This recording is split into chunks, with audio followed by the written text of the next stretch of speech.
कि तू खिल गइलू हो आज मिल गइलू हो।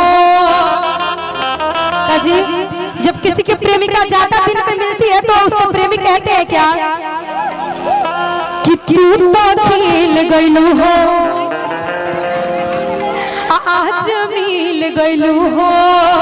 देखिएगा कि ये सोना हमरा बहिया में आवा ए सिमरा हमरा बहिया में आवा कि चलो जतरा बनावा हाय हाय हाय कि चलो जतरा बनावा। आइए हो कि तू तो खेल गइलू हो आज मिल गइलू हो। तू तो खेल गइलू हो आज मिल गइलू हो। ए सोना हमरा बहिया में आवा ए सोना हमरा बहिया में आवा चलो जतरा बनावा।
सुधर बोलो सुपर अच्छा लग रहा है ना।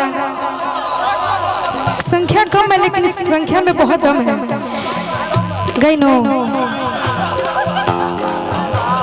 हो तहरा से प्यार बातें हम तो कहिले दिलवा के भीतरी राजा जी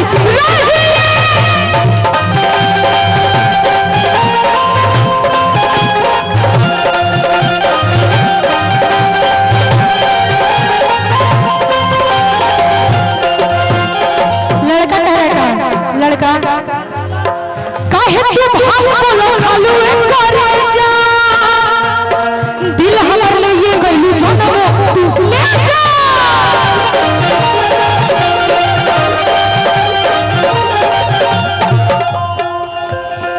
ए सोना तबला वाले की बीवी कहती है क्या ए सोना हमरा बहिया में आवा ए सोना हमरा बहिया में आवा चलो जतरा बनावा।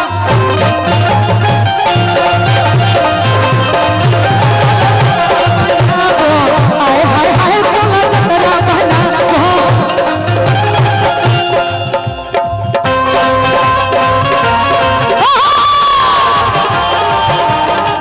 जय माता दी बाजी करो बाजी तू है बड़ा जादूगर।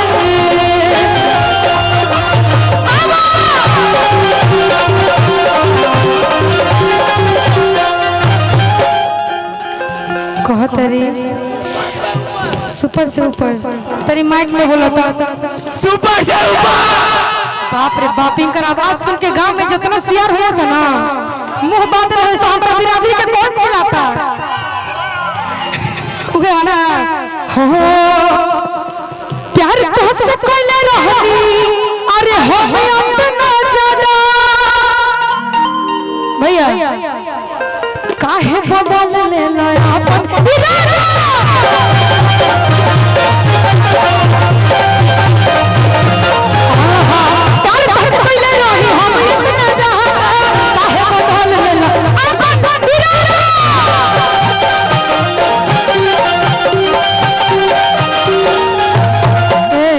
ज्योति खाली हेगो हेगो ऐसे काम चली बैठो हमरा के जाने तू बेसी सतावा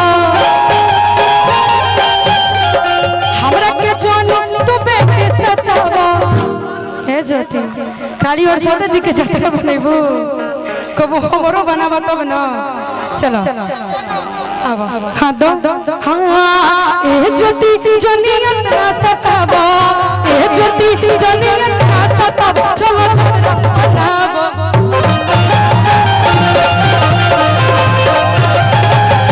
हाय हाय हाय चलो हाय हाय हाय चलो चलो हाय हाय हाय चलो चलो